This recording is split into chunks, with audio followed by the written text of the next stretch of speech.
Now, okay, brilliant. We'll just wait for the audience to build up. Thanks very much for joining me. I am so grateful for your time yet again. Um, and your colleague can see him in the picture as well. Hey Trey, which, we are live. which is absolutely fine. Okay. So thanks very much for joining me again. You're a fantastic guest on the Estate Agents podcast. I'm really grateful. I know how busy you are and how crazy you are, and how we managed to reschedule this. So thank you so much.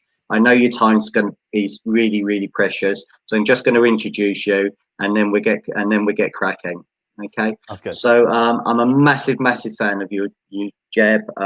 Have a man crush on you. Your Fanatical Prospecting book is the best prospecting book I've ever read. I think I must have sold thousands of copies for you. Every training course I talk about it. I've just read your new book, Inked, which was exceptional on negotiating. So thanks very much for that. And I know you've brought a book out now on virtual selling as well. Must have been a big shock for you, obviously with COVID-19, and all your tactics and training has been delivered in a very, very different way. So what lessons have you learned from COVID? Well, I guess the first lesson is it really wasn't a shock. It was we were already prepared because we knew that at some point in the future there would be a recession. So I'm in the training delivery business, so we work with clients that way, and we had prepared by building out our studio space. So we had 3 sound studios we had built from the ground up specifically for going virtual with training and communication. And then we had, at the same time, had gotten space so we could expand into that if we needed to.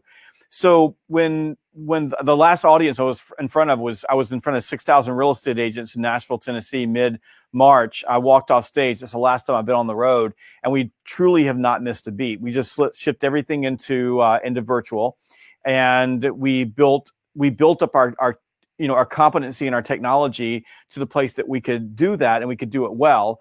And then we got laser focused on making sure that we're delivering a great experience, which, if we think about estate agents, if you're going to deliver a great virtual experience, as long as you can do that, people are happy to work with you in that format. And we just kept on going, and we've had 2 record months of sales. We have, I was a little worried at first that we would see a big drop in revenue like any business owner would be, but it's been just the opposite. And I've been really proud of our team. And frankly, it's, our lives have been easier because we're not getting on so many airplanes. And I believe that because of the way that virtual training is delivered, that we're delivering a better experience all the way around. Fantastic. Thank you. So obviously I know, reading from your books, how important mindset is. So, how have you managed to get your team and your colleagues and motivate them from, face-to-face meetings to now actually it's all via Zoom and virtual? Oh, have you gone? Okay. Now, can you ask me that question again? I lost you just temporarily, and I was okay. So obviously you work with all your team, and I've listened to all your books and how you're all together. Now it's obviously very different. You don't have that face-to-face interaction, but you do have the virtual meeting. How have your team found that process? I think that they've done a really nice job of just moving into that process. Now, we've been delivering virtual training since 2015, and because I deal with people all over the world, the fact is that I'm fairly used to doing business in a virtual environment, whether it's a video call or by the phone. I had a couple of people on my team that their thing was I train in person, like I'm in front of people, and in me in particular, especially with keynotes. I'm used to being in a big crowd. So, you got a crowd of 6,000 people, you tell a joke, everybody laughs, you get that energy back, and then you can shift on stage. So a couple of things is on virtual, we've had to be way more scripted in terms of how we deliver material. So because you're not getting that feedback that allows you to get off script and do things that are in response to the crowd. you also have to be better in person. I mean, or in video. So you have to be more expressive. You have to be able to deliver a better frame. So, for example, if you look at the frame that I'm sitting in right now, you see me torso up. You see my hands. My vertical and horizontal lines are even, which is part of providing or delivering a great experience. I'm also talking to you on a monitor that I'm able to look at your face as I go through the camera. So that makes it easier for me to interact and see you in the process. Okay, lovely, thank you. So one of the rules I've always taken away from fanatical prospecting is the 30-day rule. Yes. Especially now. So, I mean, estate agents have come back to work in the UK, and it is crazy. There's so much pent up demand here. They're being inundated with phone calls, which actually is taking a lot of their time. And they're not looking at what potentially could happen in the 90 days. What tips can you share there, please, to help them stay on track? Well, I think real estate of all of the industries has been the most interesting story over the last couple of months. In the U.S., for example, the real estate industry has been incredible. I mean, there's pent up demand, and one of the things that happened is that the inventory actually dropped because people didn't put their homes on the marketplace because of COVID. So for real estate agents who are out working and working hard, this is a pretty good time. So I think that if I'm an estate agent in the UK right now, first of all, make sure that people can see you. They know that you're out there, that you're out meeting with people. There is pent-up demand. I would be doing a lot of marketing, a lot of calls, trying to get as many listings as I possibly could. But you also want to start looking at what's going to happen in August, September, November. So you've got a prospect for tomorrow too. And it's really easy right now when we're and everybody's kind of dealing with this in a different way. But as we're coming out of this, this hole, that you take advantage of what you can right now. You should be. It's important that you make hay while the sun is shining. But like you said, the 30-day rule says that the prospecting you do in this 30-day period has a tendency to pay off over the next 90 days. So it's super critical that for right now, you're looking ahead and you're building your pipeline for tomorrow. And that's really going to happen in this environment by talking with a lot of people. Now, because of what COVID's done, because it's forcing us to social distance, it's making people more nervous about meeting with you. A lot of that's going to be done via virtual, via phone calls, via getting out and having conversations with people. And, the nice thing about estate agents is that you have, not only do you have, a phone call, but you can do a virtual call, but you also have, direct messaging apps like WhatsApp, where you can just, hop on and just have a conversation with someone immediately. And you should be using all of those tools to build out and work through your pipeline. Then, just yesterday, for example, I put an offer on a house not too far from here that's down near the shore. And the seller of the house rejected my offer. It wasn't the best offer, but they rejected me. But the real estate agent that I met, who I had go have that conversation, if she's smart, she's going to keep me on her list, and she's going to keep pinging me because I clearly put up a signal. I'm interested in that particular marketplace. But my guess is I'll probably never hear from her again. My guess is that I'll fall off her list and she'll never call me back. But if she was smart, what she would be doing was keeping me on her list. Make sure that she's nurturing the relationship, because I'm probably going to buy there. I don't know that I will, but I probably will. And I don't know when, but when the price is right or the house is right, I'm a prospect, and she should stay on top of that. Just like, the agent that sold me another house should stay on top of me, because that's a house I'm likely to flip at some point. But truth be told, since I bought that house 2 years ago, I've never heard from that agent again. Not a single peep since I bought the house. So you've gone into witness protection then? So yes, what have you absolutely. done? No, you're exactly right, and it really shouldn't be that way, but that's the way that it is. But I bought a house up in the mountains, and I'm going to buy another house. I want to buy. That wasn't the one that I wanted originally, but I bought it to get in there. Now I want to move to another one, but I've never heard from this person again. And why wouldn't you stay in touch with me? It would be really easy, wouldn't it? I mean, with all the virtual tools we have. Oh, and it's crazy. It's crazy. It drives me mad. So in the UK, 95% of estate agents don't have any stay in touch policy. And actually, these are people that you've worked with. Hopefully, they become your raving fans. They know you, they like you, and trust you. And yet, you don't keep in contact. I mean, it's just absolutely, absolutely crazy. It's it's the truth. Oh, It was sorry. funny. I working with a large real estate company that has a mechanism. It's free to all the agents where they can like put my name and my birthday in there, and they'll automatically send me a birthday card. The company said that only about 10% of the agents take advantage of that marketing funnel, and they're just dumbfounded. Why would someone not do that? It doesn't cost them any money to do it, and you get to stay in touch with people, and the robot does the work for you. And what's the name of that company? Somebody's just I'm asked. not telling the name of that company. We tried. I just want to say good evening to Andy, Andrea, Brendan, Simon, Max, Richard, Guy, Craig, David Mintz, and Peter Lawrence, and everybody else for joining us tonight. Really grateful. I know it's dinner time in the UK, so thanks very much. And again, Jeb, thanks very much. Really grateful for your time as well. Mindset when you're making these calls is really important. And sometimes it can be really frustrating. You're calling, not back.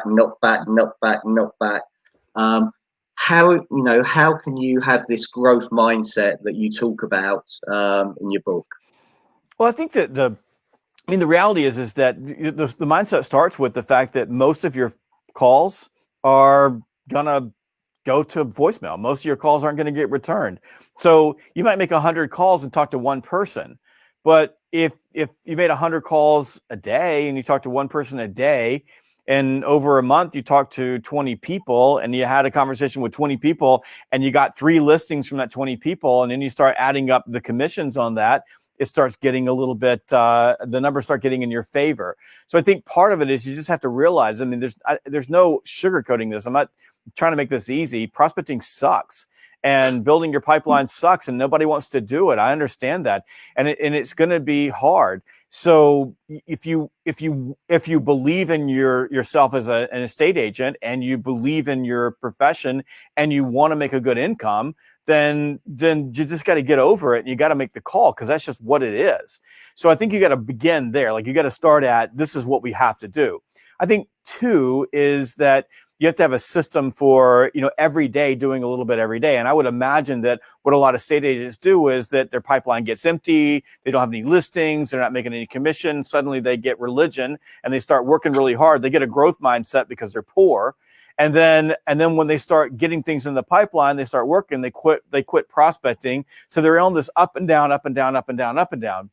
So for me, it's the law of replacement, which simply says that you need to replace the opportunities, or say replace your listings. If you were just listing houses, or if you're a buyer's agent, right, and you've got buyers that you're working with, you need to replace your buyers, replace your listings at a rate that is equal to or greater than what your closing rate is, or your off contract rate is. So if you have listings and those listings fall off contract, whatever that rate is that you have listings that just don't close and you don't renew, then you need to add listings at that rate. So if you have to do that, that means that you have to do a little bit every day. And that's how I maintain a growth mindset. Well, I want to grow all the time, so I'm kind of obsessed with that. But instead of trying to do everything at once, instead of trying to take my world and making myself completely overwhelmed, I have time scheduled out every single day for business development, a little bit every day, and I do a little bit every day. And the cumulative impact of that over time is just massive. And that's what most people don't get. Like, if you just take the time,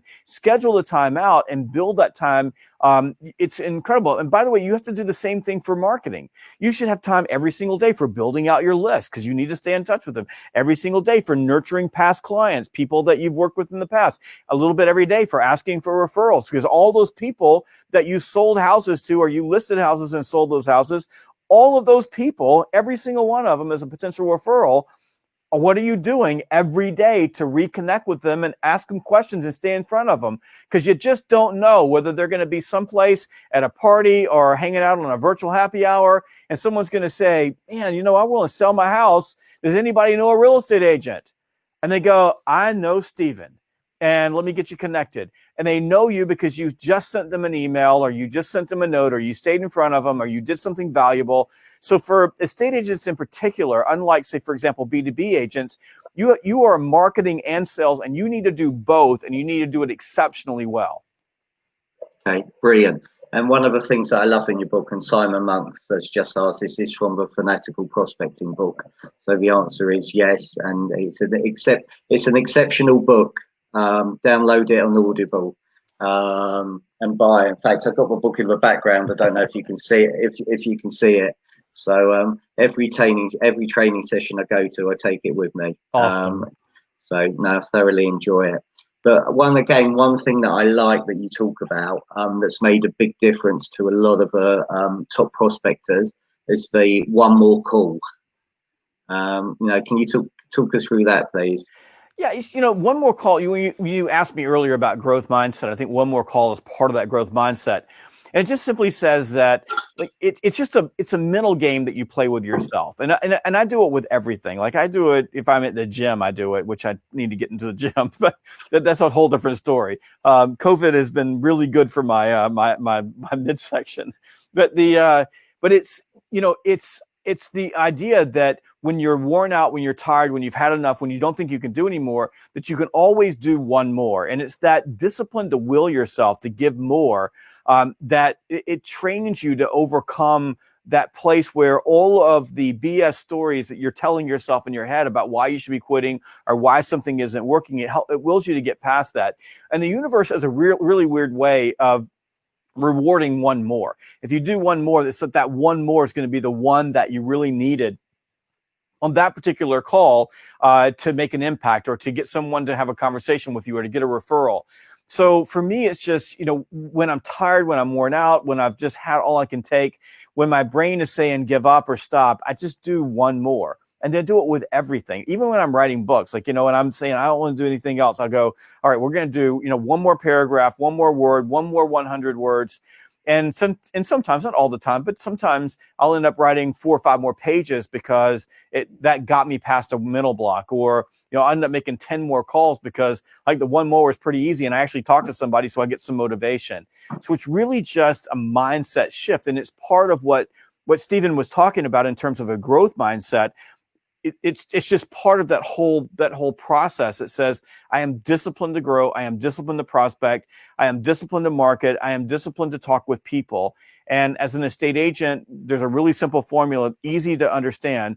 And that is, the more people you talk with, the more homes you're going to list, the more homes you're going to sell, the more money you're going to make. And in that process, you end up a much, higher level professional. So for me, it's when it's end of the day, time to go home, had all I can take, into the call block, no matter what it is, I always do one more. Brilliant, thank you. So I've got a couple of things here. Guy says, absolutely love your energy, so thank you. Chris Watkins says, great thoughts here. Jim Parker, this is prospecting gold, awesome, thank you very much. Similar to marathon running, just 1 mile each week. So Simon asks, would you suggest Zoom calls or phone calls? It depends on the situation.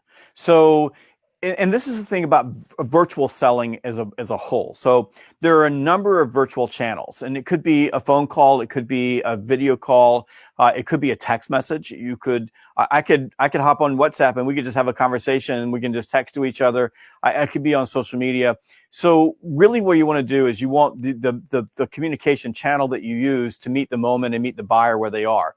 So our seller where they are. So essentially, if it's the right mechanism or the right conversation for a video call, use a video call. If it's the right conversation for a phone, use a phone.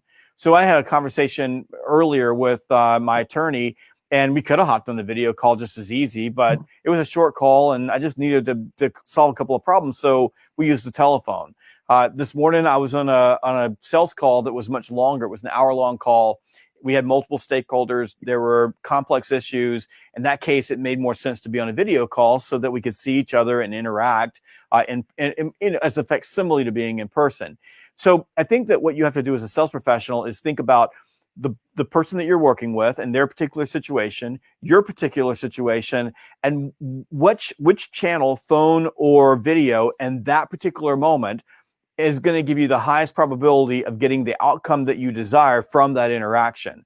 So sometimes video makes the most sense. Sometimes the telephone makes the most sense. If you're prospecting, primarily prospecting is going to be by phone. I mean, that's the number one way you're going to interact with people. And then email, direct messaging, text messaging following that. If you're meeting with someone, let's just say you're interviewing them and you want to have a conversation about a listing, for example, that would probably be a video call. So my initial meeting with them, my initial interview, I want to sit down with them. I'll sit down in my space, they're in their space. I'm asking them questions, having a conversation with them. I may even ask them to show me around. So can you take your computer or take your phone and show me around? So they could give me a virtual demo of their space before I did anything or made a decision if I wanted to even take them on as a client. So I think that in those cases, it makes a lot of sense to interact via video.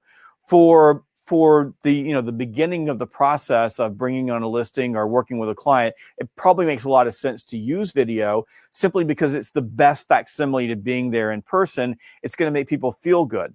Now, let me answer another question, and this is usually follows this question that I get. What if they're not on video? What do I do? So the answer to that question is you get on video. You treat it like it's a video.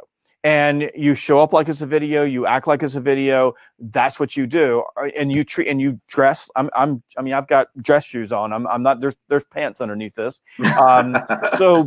But I dress the way that I want to dress. I want to make an impression on them. I want to show up and act like or look like I'm supposed to be there. That I'm someone they should hire. I'm building trust that way.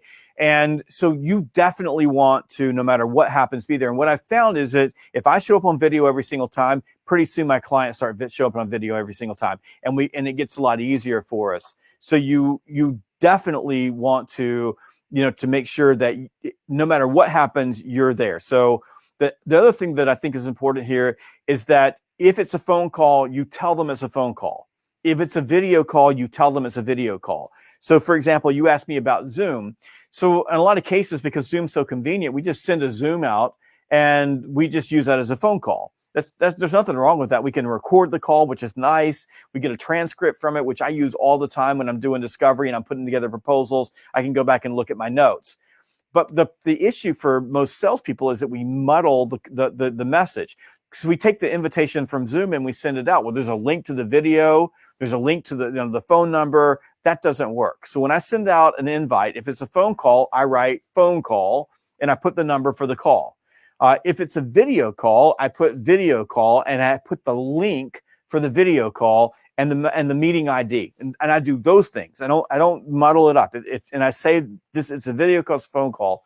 That way I make sure that the person knows that what they should expect and that they should be there. One last thing for estate agents, people are getting used to having conversations via video. And I'm finding more and more often where, even just, a few months ago, it was harder to get people to show up on a video call than a phone call because it was easier for them. Today, I'm experiencing more people who are expecting it to be a video call and they're defaulting to that. So you should write this down. Just like one more call, you should write down, always be video ready, always. So you should show up in the morning and be ready to be on video. You no longer have an excuse. As a sales professional or as a estate sales professional, you no longer have an excuse to say, I'm having a bad hair day, I'm not getting on video. Get up, get ready, and be video ready all the time, no matter where you are, because in an instant, and I use WhatsApp as a great example, or Facebook Messenger, but WhatsApp's a pretty big deal, or FaceTime on your phone. In an instant, you can be in a call with somebody and they'll say, hey, can we hop on video real quickly? Because they know that if I can look in your eyes, then, I can accomplish things. And for the estate agents, it's great because you're going to be able to touch your clients more often, which keeps them more connected to you, which makes them happy, which makes your life easier. Brilliant. Thank you. So again, I'm very conscious of time, so I'm going to offer you just answer a couple of questions and let you go. So thanks very much. That most probably leads on to offers. So there's no reason now why you shouldn't, agents shouldn't be putting forward offers via Zoom. So actually I can see the colour in your eyes and see. But why do you think silence is so powerful in negotiations?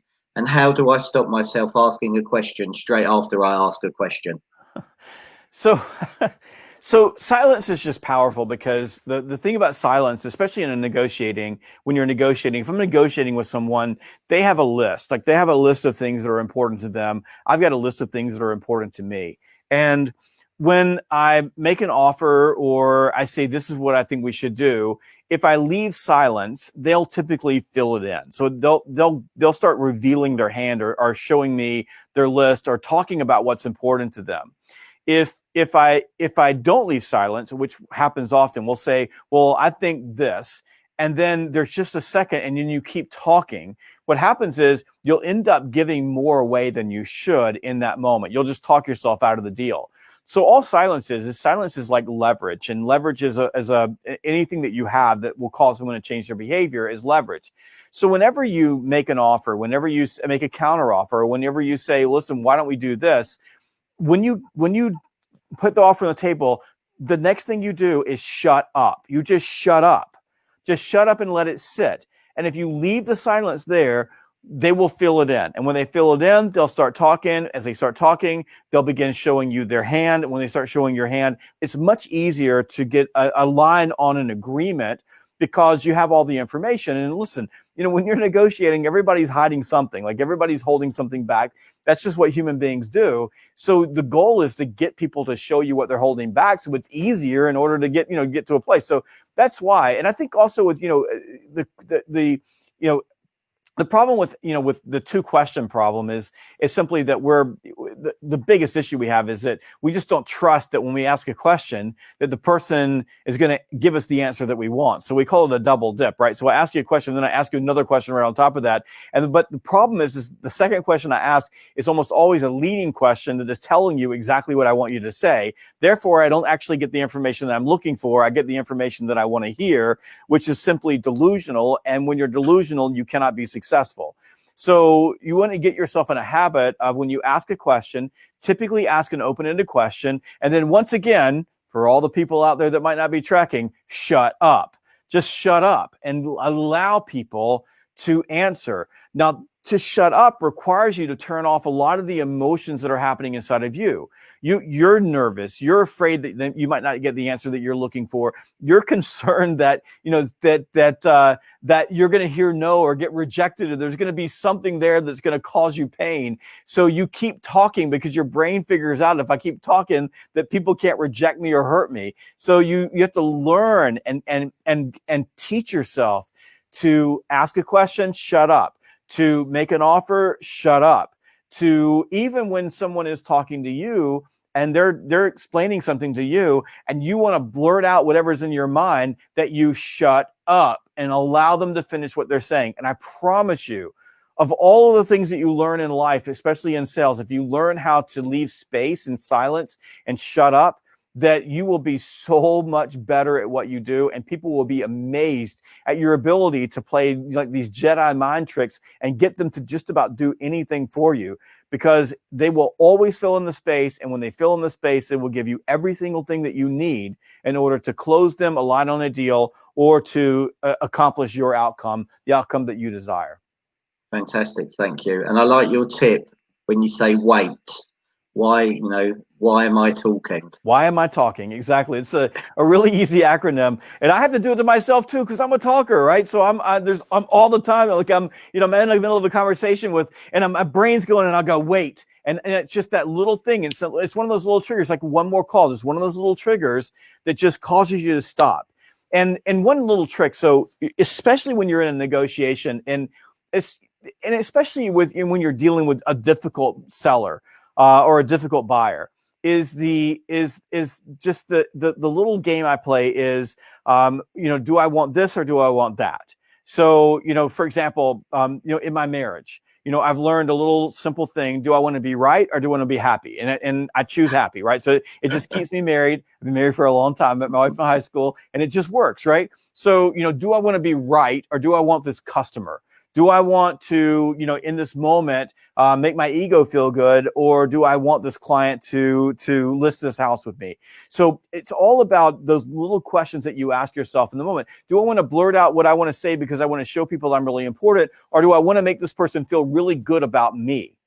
And that's why listening and shutting up and giving space and being silent and not asking two questions at once, those things matter, because when you start thinking about working with your, with your clients, and every interaction, whether it's a video or a telephone or in person, they're asking 5 basic questions about you. And they're making a decision whether or not they're going to trust you and believe you based on those questions. Do I like you? Do you listen to me? Do you make me feel important? Do you get me in my problems? Do you understand me? And then I'll trust and believe you. So I think that's why we have to remember, wait and pause and shut up and listen, and giving people space. Okay, and one final question: fees and negotiation. So one thing I picked up from Inc. was, if your fee is 1.5%, maybe actually make it 1.57%. Yes. Reasons for that? Well, the thing is that if you start thinking about the way people negotiate, if you're in a world where people are negotiating, so in some cases people don't negotiate, and but if people are negotiating fees, so if that's a normal thing to do, and let's say you cut your fee to the rock bottom so you don't have to negotiate, then they don't have anywhere to go. They're going to negotiate. You're going to say no. That's going to put a halt to any conversation. They're going to argue with you. You're going to lose. You're going to drop your fee more. But if you raise your fee up, and then it allows you to back down just a little bit, they feel good. Like they want to feel like they accomplished something. People want to feel like they did something worthwhile, that they were able to save something. So it's important that you have a starting point that's not too high. Like if it was like if the average fee is 1.5, and you go to 6, that's going to be really tough, right? But if it's in the U.S., we're 6%. So if it's 6% in the U.S. and you end up at 4.5%, that may be good for everybody. Everybody feels like they've accomplished something. So you just want to give yourself a little bit of space so that you can back up and align on a deal. The other piece of this is anchoring. So anchoring is simply the relationship to a number, and where people begin to negotiate. So if you anchor people at 1.5% versus 1.6 or 1.7%, then that's the place they're going to begin negotiating. But if you anchor someone at 1.7%, they'll start backing down from that. And you want to make sure that you anchor them at your number versus them anchoring you at their number. If they come in and say 1.3%, and you start negotiating from 1.3, you're negotiating up from 1.3 versus down from 1.7. And in Inked, in the chapter we talk about anchoring, you can learn exactly what you need to do in order to manage that. And it's an insidious problem for human beings, because we are so easily anchored on a number. So it's very difficult to deal with. It's a challenge, and it's especially a challenge if you don't know what to do. So I teach you how to handle anchoring in the book, and it'll also change your life when it comes to negotiating. Fantastic book. I highly recommend it. So just some comments here. Always on, great advice, and loved your books, Jeb. Great advice, silence is golden. Great stuff, guys. We'll be buying your book, so I've got a sale tonight for you, Jeb. This is gold. This is like Jack Nicklaus teaching you golf, and great guest. So I just want to say thank you so much. I'm really grateful. I know you're incredibly busy, so to give up half an hour of your time is incredibly generous of you. And not only to do it once, you've done it 3 times. So thank you so much. Like to thank our whole audience for tuning in.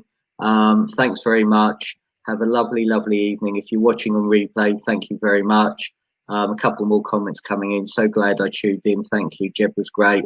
Amazing stuff. So thanks very much, Jeb. Hope you have a really productive afternoon. Sell loads of more.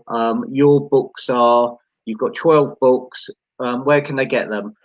Everywhere. Go to Amazon. Go to your local bookstores in the UK.